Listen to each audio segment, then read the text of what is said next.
Hello friends, मैं विकास और आप देख रहे हैं बेफिक्रे। मेरे पास काफ़ी कमेंट्स आए और काफ़ी लोगों ने पूछा कि इंडिया की फ़्लाइट कब खुल रही है। तो मैं बताना चाहता हूँ जो कुवैत एयरपोर्ट है वो 1 अगस्त से खुल ही रहा है, बट यहाँ पर कुवैत गवर्नमेंट ने ये बोला है कि अंटिल 10 अगस्त 5 कंट्रीज़ को अलाउ नहीं है डायरेक्ट फ़्लाइट, जिसमें से इंडिया भी एक है। इंडिया, पाकिस्तान, श्रीलंका, बांग्लादेश, नेपाल, इन सब की फ़्लाइट डायरेक्ट फ़्लाइट को अलाउ नहीं किया जा रहा। एंड 10 अगस्त के बाद बताया जाएगा कि आगे क्या करना है। सो पहला पॉइंट डिस्कस करते हैं वैक्सीनेशन। आपको दोनों वैक्सीनेशन की डोज लगी होनी चाहिए और कुवैत में सिर्फ 3 ही वैक्सीनेशन है जो अप्रूव्ड है MOH से, तो उनमें से कोई भी एक वैक्सीनेशन का डोज आपको लगा होना चाहिए। दोनों वैक्सीनेशन का जो डोज का सर्टिफिकेट आपके पास होना चाहिए। आप ट्रैवल करने से पहले जो सर्टिफिकेट है जो आपको आपकी कंट्री से मिला है उसको आपको MOH साइट में अपलोड करना पड़ेगा। एक बार आप अपलोड कर देंगे तो उसके बाद आपको ट्रैवल करने से पहले एक अप्रूवल लेना पड़ेगा कि जो आपका जो सर्टिफिकेट है that is approved by MOH, जब भी आप ट्रैवल कर सकते हैं। और जब आप ट्रैवल कर रहे होंगे तो उस सर्टिफिकेट को प्लेन में बैठने से पहले और कुवैत में आने के बाद उसको स्कैन किया जाएगा। यह था एक कंडीशन। सेकंड कंडीशन यह है कि आपको जब कुवैत लैंड हो जाएंगे तो आपको 7 डेज का होम क्वारंटाइन करना पड़ेगा। थर्ड पॉइंट यह है कि ट्रैवल करने से पहले आपको शोवनिक ऐप और कुवैत मुसाफिर ऐप पे अपने आप को रजिस्टर करना है। एक कंडीशन और है कि आपकी वैलिड रेजिडेंसी होनी चाहिए, जब भी आप कुवैत में एंटर कर सकते हैं। और एक और कंडीशन है रिलेटेड टू PCR टेस्ट। आपको फ्लाइट बोर्ड करने से पहले 72 आवर पहले आपको PCR टेस्ट कराना चाहिए, जिसका रिजल्ट नेगेटिव होना चाहिए, जब भी आप फ्लाइट में बोर्ड कर सकते हैं। देन और इंडिया की कोविशील्ड वैक्सीन, जिसे ऑक्सफोर्ड एस्ट्राजेनेका भी कहा जाता है, it is approve by Kuwait. तो अगर आपने उसकी दोनों डोज ले रखी है और आपके पास सर्टिफिकेट है सो आप यहां पर आ सकते हैं, ये सारे पॉइंट्स को फॉलो करते हुए। और अभी मैं आपको बताने जा रहा हूं कि अगर आप कुवैत से बाहर है और आपने दोनों वैक्सीनेशन लगा रखी है तो आप कैसे अपने आप को MOH की साइट पे रजिस्टर कर सकते हैं फॉर वैक्सीनेशन सर्टिफिकेट। सो पूरा प्रोसेस को फॉलो कीजिएगा। इस वीडियो में मैंने कंप्लीट इंफॉर्मेशन दे रखी है। पहले आप दिए हुए लिंक पे जाएंगे। जैसे ही आप उस लिंक पे जाएंगे तो ये स्क्रीन खुल जाएगी, जहां पर आपको सिविल ID नंबर, ईमेल डालना है और सेंड वेरिफिकेशन कोड करना है। वो वेरिफिकेशन कोड जो है आपके ईमेल पे आएगा और उसको आपको वैलिडेट करना है। उसके बाद जैसे ही करेंगे ये स्क्रीन खुल जाएगी, जहां पर आपको civil ID number, passport number और पासपोर्ट नंबर कंफर्म करना पड़ेगा। अपने नाम को इंग्लिश में डिफाइन करना पड़ेगा, अरबिक में अगर आता है तो अरबिक में बता सकते हैं। जेंडर बताना पड़ेगा, नेशनलिटी बतानी पड़ेगी, मोबाइल नंबर और मोबाइल नंबर को कंफर्म करना पड़ेगा। और ये सब बताने के बाद आपको अपना डेट ऑफ बर्थ भी बताना पड़ेगा और ईमेल भी बताना पड़ेगा, जो बहुत इंपॉर्टेंट है स्टेप। ये प्लीज़ भूलिएगा नहीं, बिकॉज ईमेल नहीं बताएंगे तो प्रॉब्लम हो सकती है। और अब मैं बताता हूँ वैक्सीन इंफॉर्मेशन के लिए। तो यहाँ पर आपको जो सेलेक्ट करना है ड्रॉप डाउन से, तो first and second vaccination dose, ये वाली इंफॉर्मेशन सेलेक्ट करनी है। जैसे ये सिलेक्ट करेंगे तो आपको दोनों वैक्सीनेशन की इंफॉर्मेशन दिखने लगेगी, जहाँ पर आप इसमें सबसे पहले डेट सेलेक्ट करेंगे, जिसमें आप फर्स्ट और सेकंड वैक्सीनेशन दोनों की डेट आप डाल देंगे। डालने के बाद आप डालेंगे डोज मैन्युफैक्चरर। डोज मैन्युफैक्चरर के अंदर आपको एस्ट्राजेनेका, ऑक्सफोर्ड दोनों डोजों में डालनी है। उसके बाद कंट्री आप सेलेक्ट करेंगे। कंट्री में दोनों डोजों में आपको कंट्री सेलेक्ट करनी है, उसमें इंडिया, तो आप इंडिया सेलेक्ट करेंगे। ऐसे ही आप उसके बाद आप बैच डाल देंगे दोनों डोजों में।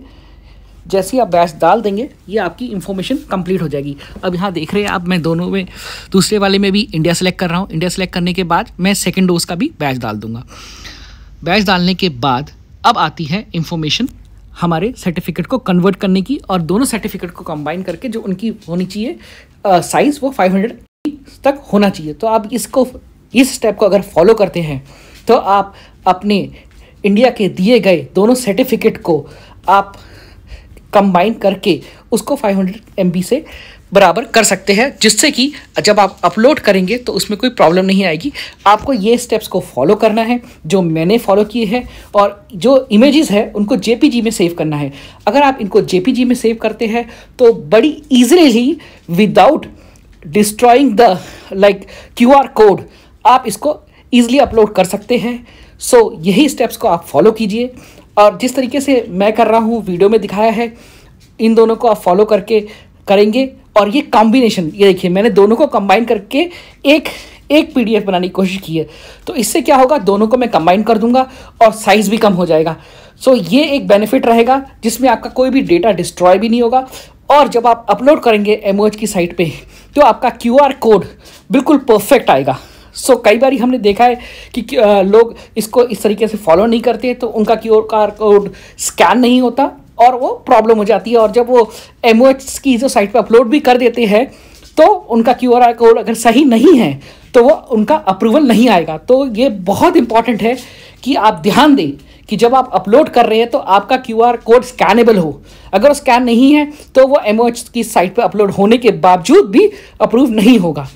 सो जिस तरीके से मैंने दिखाया गया है, इस तरीके को आप अगर फॉलो करते हैं तो डेफिनेटली आप दोनों सर्टिफिकेट को कंबाइन करके अपलोड कर देंगे और ईजिली आप लोगों का QR कोड भी स्कैन हो पाएगा और MOH से आपके पास जल्दी ही अप्रूवल आ जाएगा। अब आपको सबमिट बटन दबाना है। जैसे ही आप सबमिट बटन दबाएंगे ये सबमिट हो जाएगा और आपके पास कुछ ऐसा मैसेज आएगा। इसका मतलब है कि आपका सर्टिफिकेट अपलोड हो गया है और वो वेरिफिकेशन के लिए गया हुआ है।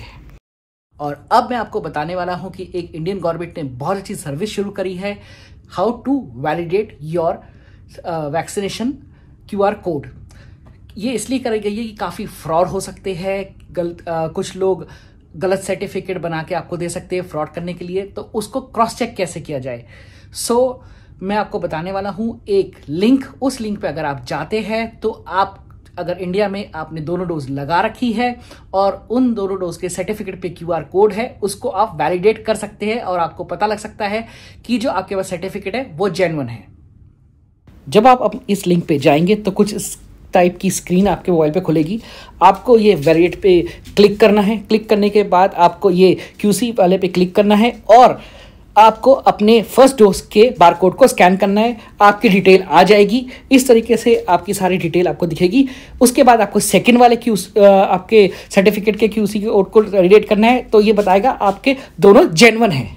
आशा करता हूं कि ये वीडियो आपको काफ़ी मदद करने वाली है। मैंने कोशिश की है कि ये सारी इंफॉर्मेशन मैं आपको बहुत ही सरल हिंदी लैंग्वेज में दूं, जिससे आपको समझने में बहुत आसानी हो। और ये सारी इंफॉर्मेशन अगर आपके किसी काम आ पाए तो please do like and subscribe my channel.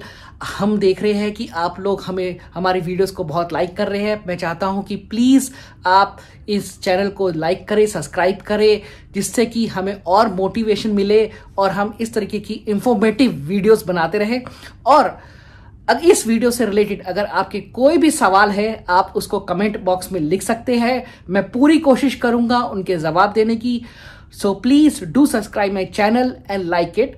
और आपके और भी वीडियोस जो है, मेरे पास जो क्वेश्चंस आए हैं, मैं कोशिश कर रहा हूं उनकी इंफॉर्मेशन गैदर करके मैं आपके लिए उन टॉपिक्स पे वीडियो बनाऊं।